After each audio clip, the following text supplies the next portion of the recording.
They told me I wasn't family enough to sit at their table. 6 years later, I came back, not to ask for a seat, but to flip the table over. My name is Leona Merrick. I'm the niece they pushed out of the Merrick family business, the outlier they publicly dismissed in front of shareholders, board members, and press. Back then, I had 2 degrees, a cheap suit, and the foolish belief that merit could outshine bloodlines. I was wrong. But today, I walked into that same glass tower on the San Diego waterfront wearing a navy blue suit that cost more than my first car, and carrying a tablet full of numbers that would rattle the empire they built on ego and inheritance. They didn't recognize me at first. To them, I was just the new executive from Kovex Global, the firm that had become their largest client, the one pumping over $70 million through their logistics division every year. They didn't know I owned it. They didn't know I'd been planning this moment since the day they shut me out. But they were about to find out, because I wasn't here to beg, to plead, or to win anyone's approval. I was here to make decisions. And the first one? Whether or not to keep their family name alive another fiscal quarter. This isn't revenge. This is business, the very thing they claimed I'd never understand. 6 years ago, the conference room looked the same. Sleek mahogany table, floor-to-ceiling windows, the California coast stretching out like some kind of promise I wasn't allowed to touch. I was 24, freshly graduated, wearing a second-hand blazer and heels that pinched my toes. I had come prepared, with a business plan, projections, a proposal to streamline Merrick Group's aging logistics chain using predictive AI models I'd built during my final year in grad school. I believed in it. I believed in me. The boardroom didn't. Grayson, my cousin, smirked as he leaned back in his leather chair. "Leona, you're smart, sure," he said. "But this company isn't just about ideas. It's about legacy, blood. You don't just walk in with a spreadsheet and change that." The others chuckled. My aunt, Claudine Merrick, chairwoman of the board and gatekeeper of everything worthy, didn't even look at my proposal. She simply folded her hands and said, "We appreciate your enthusiasm, but you're not quite Merrick material. Perhaps a role more administrative would suit you better." The word administrative landed like a slap. I nodded, pretending I didn't care, gathering my papers with trembling fingers. My cheeks burned, but I kept my voice calm when I thanked them for their time. As I walked out of the building, their laughter echoed behind me like a closing door. That was the day I understood. If you're not born into the table, they'll never let you sit at it. So I decided to build my own. I didn't cry. I didn't scream. I didn't send long emails demanding justice or fairness. I went home, poured myself a glass of stale boxed wine, opened my laptop, and started a spreadsheet titled Things They Were Wrong About. The first row had one name, me. That same night, I bought a domain. kovexglobal.com. No funding, no investors, just a blank page and the sting of rejection burning in my chest like a pilot light. I didn't know exactly what I was building yet. I just knew it had to be big enough, loud enough, strategic enough that one day they'd have no choice but to notice. And then fear would follow. I took on freelance contracts, small, messy operations no one else wanted to touch. I offered efficiency consulting, systems streamlining, inventory reconciliation. I worked alone, sometimes with borrowed Wi-Fi from a diner that gave me coffee refills for free, because I tipped well. By month 5, I had 1 client who actually paid on time. By month 7, I had 4. The work was grueling, unglamorous, but I was learning their language. While Grayson was busy posting vacation pictures from Dubai, and Claudine was giving interviews about legacy leadership, I was teaching myself freight modeling and customs automation from PDFs I downloaded at 2 a.m. 18 months in, I brought in my first full-time hire. Trevor, a disillusioned logistics analyst from a bankrupt distributor. He had experience. I had vision. Together, we built the first proprietary routing software Kovex would offer. Then came Rowan, a data scientist with a quiet mind and deadly accuracy. She didn't ask who I was, only what I wanted to build. We moved into a tiny office above a laundromat, our desks shoved between boxes of Ethernet cables and energy drinks. But our output? Flawless. We delivered ahead of schedule, under budget. We didn't promise miracles. We made clients more money, period. The real shift happened in year 2. One of our smaller freight partners, struggling to maintain contracts with Merrick Group, approached me with an opportunity. They were bleeding clients, but they still had something valuable: access, warehouse layouts, logistics maps, routing dependencies, vendor contracts. I studied them for weeks. I realized something terrifying. Merrick Group's infrastructure was ancient, bloated, outdated by at least a decade. I saw the hole, and I built the shovel. We began acquiring controlling shares in back-end service firms linked to Merrick's supply chain. Not enough to trigger alarms, just enough to influence pricing, reroute efficiency, and offer improvements through Kovacs white label systems.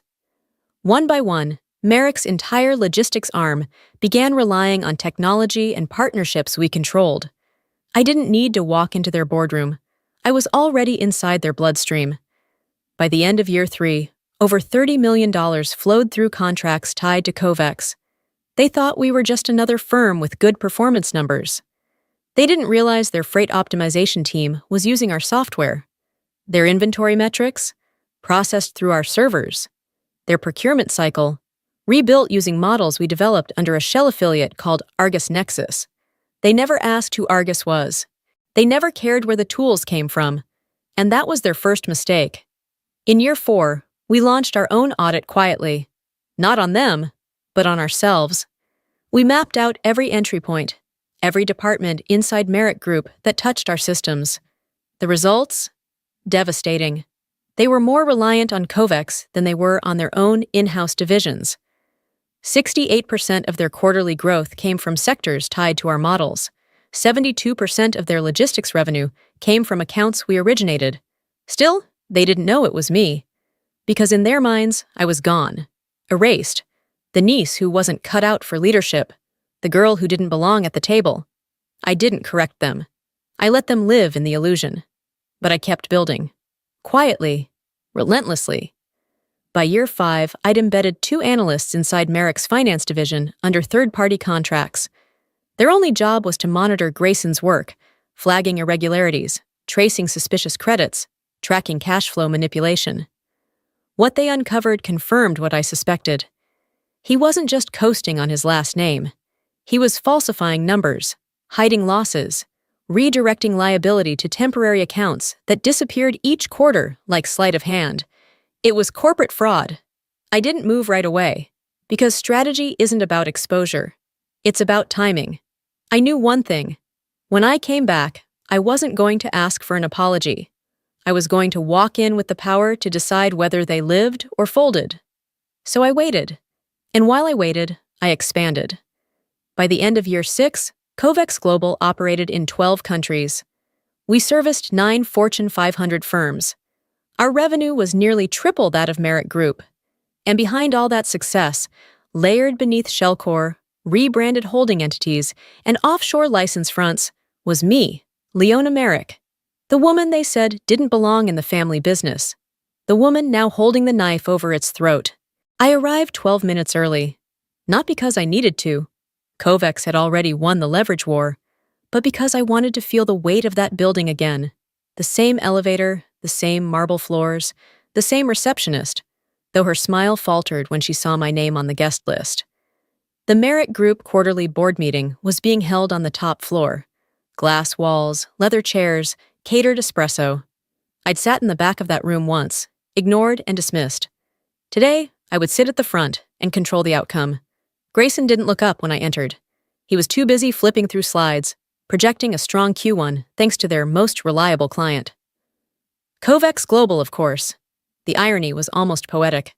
Claudine sat at the head of the table in her signature gray suit, pearls in place, chin held high. Time had made her sharper, not softer.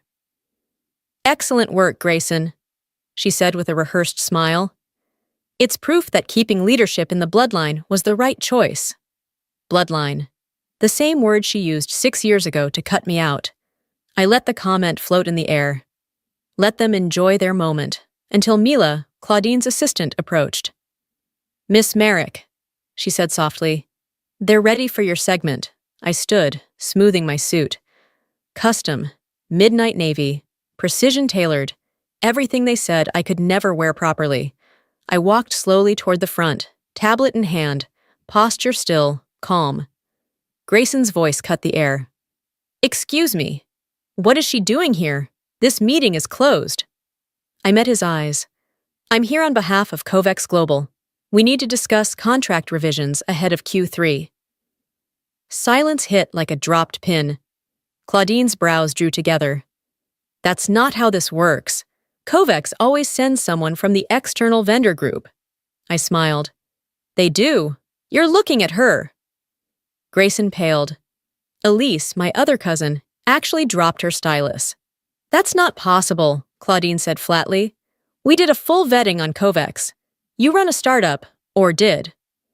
I tapped my tablet, casting the first slide onto the screen. Kovex Global, formerly operating as Omnicell Ventures, previously Vega X Consulting, is mine. I've been running it for 6 years. Gasps followed. Real, raw gasps. Then the numbers came. Triple their annual revenue. Operations in 12 countries. 9 Fortune 500 clients. More than 70% of Merrick's logistics capacity tied directly to Kovex contracts. I watched them process it. Not one of them blinked. "I believe," I said, voice steady, "that qualifies me for a seat at this table." Grayson stood, voice shaking. "You tricked us." I raised an eyebrow. "Tricked? No. I conducted business, quietly, effectively, exactly how you taught me." Claudine narrowed her eyes. "Why now?" "Because your dependency on Kovex has reached a level I can no longer ignore. And because I've seen enough of your internal numbers to know you've been lying to your board." I clicked to the next slide. Audit anomalies. Deferred revenue schemes. Phantom asset allocations. "Tomorrow at 9 a.m., I'm calling a full audit session. My analysts will present our findings. I suggest you attend." Grayson tried again. "You're doing this out of spite." I paused at the door, turning slowly. "No, cousin," I said quietly. "This isn't spite. This is a fiscal reckoning. One you triggered when you chose ego over competence." Then I stepped out, leaving their silence behind me. Rowan was waiting by the elevator. He handed me a bottle of water. "How did it go?" he asked. I glanced at my watch. Exactly as planned. The next morning, I arrived before sunrise. The Merrick Group building looked different in the dawn light. Harsher, exposed. No bustling executives, no polished show. Just cold steel and glass waiting to be cracked open. The lobby guard did a double take. Same man from 6 years ago. He stood up too quickly, knocking over his coffee. "Miss Merrick, welcome back." "Early," I murmured. "Board's already gathering upstairs." Funny what the scent of collapse does to people. When I stepped into the executive elevator, my reflection stared back at me. Calm, composed, precise. This was the woman they tried to erase. The one they said would never understand business. And today, I held the pen over their future. The boardroom was already full. Claudine sat at the head, but something about her posture was different, stiffer. Grayson looked like he hadn't slept. Corporate lawyers flanked him, whispering too fast and too loud. Around the table, independent directors flipped through the summary packets my team had delivered that morning. Behind me, Rowan entered with our analysts. 4 professionals in dark suits, every one of them hand-picked, embedded into Merrick's systems over the last 5 years. They'd collected everything, every cooked book, every shady vendor deal, every asset that existed only in a spreadsheet. "Good morning," I said as I took my place at the head of the presentation table. "Shall we begin?" Claudine's voice was brittle. "Leona, before we get into this, perhaps a private conversation?" I tilted my head slightly. "I think we've had enough of those, don't you?" She didn't reply. "Distribute the full reports, please." Pages rustled like thunder. A wave of whispers, gasps, and muted curses rolled through the room as the reality sank in. "This can't be right," one director muttered, flipping faster through the spreadsheets. "These numbers, these losses, they're accurate," I said, tapping my screen. and they've been buried under miscellaneous operational expenses for 2 consecutive fiscal years. I turned to Grayson. Would you like to explain how over $8 million in fabricated profits were built on vendor layering and false receivables? His lawyer opened his mouth to object.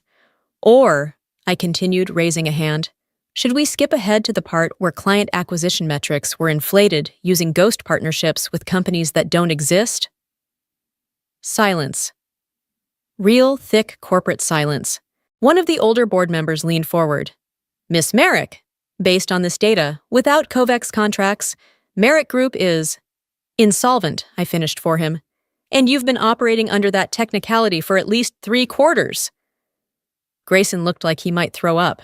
You're trying to destroy us. I kept my eyes on him. No, Grayson, you did that. I'm just showing everyone the wreckage. This is our family, he hissed. How could you do this to us? I let the silence hang before answering. You mean the family that told half the industry I wasn't competent enough for leadership, or the one that publicly laughed when I proposed an innovation strategy? Claudine sat straighter. That was 6 years ago. Yes, I said softly. And in those 6 years, I built a company 3 times your size. I clicked to the next slide. Dependency metrics. A bright red bar graph displayed just how deeply Merrick relied on Kovacs Global for revenue stability, distribution control, and infrastructure efficiency. 47% of your revenue is tied directly to Kovacs, I said. That revenue will disappear by Monday if I terminate all contracts. The boardroom erupted. Directors turned to one another, shouting over options, liabilities, emergency votes. Legal advisors huddled like a crumbling wall. Claudine tried to regain control, slamming her hand on the table. You wouldn't dare. I already did, I replied. Termination letters are drafted and pending. But I'd prefer not to press send if we can come to terms. What terms? She asked, voice tight. I slid a sealed envelope across the table. 2 options. Inside, a printed offer. Option 1, Grayson resigns. An independent board is appointed. Merrick Group undergoes full corporate restructuring with financial oversight by a third party. Kovacs continues limited partnership on a controlled scale. And the other? I walk. Kovacs pulls out entirely. Our audit findings are forwarded to federal regulators and the SEC. You lose not just your revenue, but your licenses. You'd ruin us. No, I said coolly. You already did that. I'm just choosing how loud the fall will be. Grayson's voice cracked. This isn't business, it's revenge. I leaned forward, my voice barely above a whisper. No, cousin. This is the business you told me I'd never understand. Cold, measured, unforgiving. The business you said was only for those with the right pedigree. I stood, taking my tablet and notes. You have 1 hour. And then I walked out. Let them stew in their empire's unraveling. Let them realize the one they dismissed had just become their only shot at survival. I didn't wait for their answer. I returned to the suite upstairs, once reserved for Claudine, now prepared for its new occupant. The skyline stretched wide beyond the floor-to-ceiling glass, the Pacific glowing with that golden edge you only see in late afternoon. Rowan was already there, a bottle of champagne chilling in an ice bucket. Think they'll take the deal? He asked. They already have, I said, glancing at my phone. The notifications rolled in like waves. Grayson's resignation, formalized. Claudine's early retirement, announced. The board's vote, passed. Barely, but passed. By sunset, it was official. The empire that once laughed at my ambition now reported to me. I poured a glass and walked to the desk, my desk now. I reached into my bag and pulled out an old printout. Worn edges, faded ink, but the words still clear. It was the rejection email, the one Claudine had sent me 6 years earlier. Leona, while we respect your enthusiasm, your leadership instincts are not aligned with the expectations at Merrick Group. We believe a support role may be more appropriate at this stage in your development. I smiled. Then I folded it once and slid it into the drawer, next to a new letter. My appointment as executive chair of the board. The calls started soon after. My mother, my father, 2 cousins, then Grayson himself. Messages laced with panic, guilt, excuses. How could you do this to your aunt? You didn't have to humiliate them.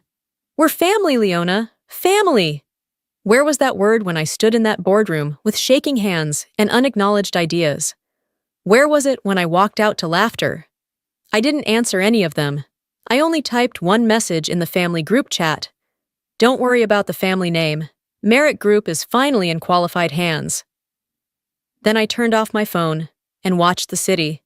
Not for revenge, not for power, for peace.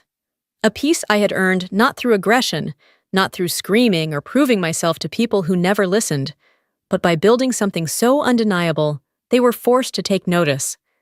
I didn't need them to believe in me anymore. I became the kind of woman they had to believe in, because sometimes the best revenge isn't revenge at all. It's becoming the one they now answer to. Claudine had been right about one thing, though.